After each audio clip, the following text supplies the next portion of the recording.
Herkese selam. Ya size desem ki enerjiniz, ruh haliniz ve genel sağlığınız üzerinde sandığınızdan çok daha fazla kontrolünüz var. İşte bugün androjenik sağlığın o karmaşık gibi görünen dünyasına dalıyoruz ve bu kontrolü nasıl alacağımızı adım adım birlikte çözeceğiz. Şu soruyu bir kendimize soralım. Hormonal sağlığınızın direksiyonunda gerçekten kim oturuyor? Çoğumuz bunu genetik bir piyango gibi, bize ne çıktıysa o diye düşünürüz. Ama işin aslı pek öyle değil. Direksiyon aslında bizim elimizde ve bu bölümde size o direksiyonu nasıl daha sıkı kavrayacağınızın yol haritasını sunacağım. İşte yol haritamız bu. Her şeyi sağlam bir piramit gibi düşüneceğiz. En başta bütün bu konunun neden önemli olduğunu, yani testosteronu konuşacağız. Sonra piramidin en temel, pazarlık kabul etmeyen zeminine atacağız. Stres ve uyku. Bu zemin sağlamsa üzerine vücut yağı, egzersiz ve beslenme gibi katları çıkmaya başlayacağız. En tepeye de o son dokunuş olan takviyeler ve uzman görüşünü yerleştireceğiz. Hazırsanız başlayalım. Peki neden ilk konumuz testosteron? Çünkü bu kelimeyi duyunca çoğumuzun aklına sadece kaslı erkekler geliyor, değil mi? Ama bu hikayenin gerçekten çok ama çok küçük bir parçası. Aslında bu güçlü hormon, kadın, erkek fark etmeksizin hepimizin yaşam kalitesinin temel direklerinden biri. Şöyle düşünün, sabah yataktan sizi zıpkın gibi kaldıran enerjiden, gün içindeki o zihinsel netliğe, hatta kemiklerinizin sağlamlığına kadar her şeyin arkasında bu hormon var. Yani mesele sadece spor salonunda ağırlık kaldırmak değil, mesele tamamen hayat kalitemizin ta kendisi. Peki bu hormonun deposu boşalmaya başlayınca ne oluyor? İşte o zaman vücudunuz sinyal vermeye başlıyor. Üzerinizden atamadığınız o yorgunluk, sanki beyninizin üzerinde bir sis bulutu varmış gibi hissetmeniz, sebepsiz yere düşen modunuz, bunların hepsi motorun teklediğinin ve bir şeylerin yolunda gitmediğinin en bariz işaretleri. Şimdi burası gerçekten çok ama çok kritik bir nokta. Kan testinize baktınız, total testosteron diye bir rakam gördünüz. Bu banka hesabınızdaki toplam para gibidir. Ama asıl soru şu, bu paranın ne kadarını harcayabiliyorsunuz? İşte serbest testosteron tam olarak bu. Vücudunuzun anında kullanabildiği, işe yarayan nakit para. Hesabınızda milyonlar olabilir ama kullanabildiğiniz kısım düşükse kendinizi yine de beş parasız hissedersiniz. Ve şimdi geldik piramidin temeline. Yani her şeyin başladığı ve bittiği o yere. İstediğiniz kadar iyi antrenman yapın, en mükemmel diyeti uygulayın. Eğer bu iki temel, yani stres yönetimi ve uyku hayatınızda yoksa, kusura bakmayın ama çürük bir temel üzerine gökdelen dikmeye çalışıyorsunuz demektir. Olayın mekanizması hem çok basit hem de bir o kadar acımasız. Vücudunuz stresi algıladığı anda kortizol adında bir alarm hormonu salgılıyor. Kortizol ve testosteronu bir tahterevalinin iki ucuna oturtun. Kortizol ne zaman yukarı fırlasa testosteron kaçınılmaz olarak yere çakılıyor. Yani sürekli stres altında olmak, testosteron üretim hattınızın üzerine basılmış bir acil durum freni gibi. Peki bu acil durum freninden ayağımızı nasıl çekeceğiz? Cevap, gecenin karanlığında gizli. Vücudunuzun testosteron fabrikası ana mesaisini siz derin uykudayken yapıyor. Her gece o 7 ila 9 saatlik kaliteli uyku var ya, İşte o, fabrikanın tam kapasite çalışması için gereken minimum süre. Bu bir seçenek değil, bu bir zorunluluk.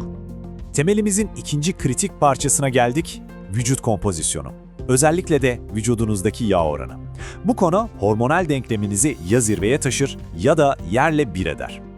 Vücudunuzdaki fazla yağ dokusunu, testosteronunuzu çalıp onu östrojene dönüştüren minik fabrikalar gibi düşünün.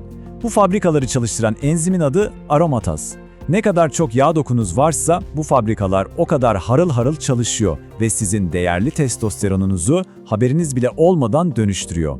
Bu kelimenin tam anlamıyla bir iç sabotaj. Tamamdır, temelleri sağlam attık. Şimdi üzerine ilk büyük katı çıkma zamanı geldi. Egzersiz. Ama bir dakika, hemen spor ayakkabılarınızı giymeyin. Her egzersiz aynı etkiyi yaratmaz. Hormonal sağlık söz konusu olduğunda ne kadar değil, nasıl terlediğiniz önemlidir. Anahtar kelime doğru dozaj. Peki hangi egzersiz ne işe yarıyor? Bakın, direnç antrenmanı, yani ağırlık kaldırmak, vücudunuza daha fazla testosteron üret diye bağıran en güçlü sinyaldir. HIIT antrenmanları o değerli, kullanılabilir serbest testosteronu ortaya çıkarmada ustadır. Kardiyo ise doğrudan üretimi artırmaz ama o testosteron hırsızı yağ hücrelerini yaktığı için dolaylı yoldan en iyi müttefikinizdir. Ama dikkat! İşte tam burada birçoğumuzun düştüğü bir tuzak var. Daha fazlası her zaman daha iyi demek değildir. Vücudunuz saatlerce süren bitirici bir antrenmanla iş yerindeki yoğun stres arasındaki farkı anlamaz. İkisi de onun için strestir. Stres ne demekti? Kortizol demekti. Kortizol yükselince ne oluyordu? Tahterevallenin diğer ucu yani testosteron yere çakılıyordu. Mesele çok değil, akıllı çalışmak. Piramidimizde bir kat daha yukarı çıkıyoruz ve geldik beslenmeye. Hani o testosteron fabrikası metaforumuz vardı ya, işte yediğiniz her şey o fabrikanın üretim bandına giren ham maddedir. Ve biliyorsunuz kalitesiz ham maddeden kaliteli ürün çıkmaz. Elbette her besin önemli ama iki tanesi var ki bu konuda adeta birer süperstar. Çinko, testosteron motorunu çalıştıran kontak anahtarı gibidir. O yoksa marş basmaz. D vitamini ise tüm üretim sürecini denetleyen bir genel müdür gibi çalışır. Bu ikisinden birinin eksikliği bile tüm sistemin yavaşlamasına neden olabilir. Beslenmenin bir de gizli bir süper gücü var. Savunma.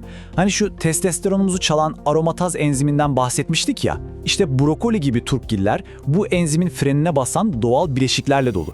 Yani doğru beslenerek sadece üretim için tuğla sağlamıyorsunuz, aynı zamanda elinizdekini korumak için bir kalkan da oluşturuyorsunuz. Ve geldik piramidin zirvesine. En çok konuşulan, en çok merak edilen ama belki de en yanlış anlaşılan bölüme. Takviyeler. Bakın, baştan uyarayım. Bu zirveye ancak alttaki tüm katmanlar sağlamsa çıkılabilir. Yoksa temelsiz binaya çatı katı eklemeye benzer. Ve bu adımı atmadan önce bir profesyonelin rehberliği kesinlikle şart. Mesela son yılların en popüler takviyelerinden Ashwagandha'yı ele alalım. Herkes bunun mucizevi bir şekilde testosteron ürettiğini sanıyor. Ama gerçek şu ki Ashwagandha doğrudan testosteron üretmez. Mekanizması çok daha zekice ve dolaylıdır. İşte anahtar nokta tam olarak bu. Ashwagandha gaza basmaz, ayağınızı frenden çeker. Bunu nasıl yapıyor? Stres hormonu kortizolü sakinleştirerek. Stres faktörü ortadan kalkınca vücudunuzun kendi doğal üretim motorunun önündeki o devasa engel de kalkmış oluyor. Yani aslında en başa dönüp temelleri düzeltmenin ne kadar önemli olduğunu bir kez daha görüyoruz. Fakat burada kocaman bir dikkat tabelası asmamız gerekiyor. Piyasa işe yaramayan hatta zararlı olabilecek ürünlerle dolu. Unutmayın, hormonlarınız hassas bir orkestra gibidir. Orkestraya yanlış bir enstrüman eklerseniz bütün ahengi bozabilirsiniz.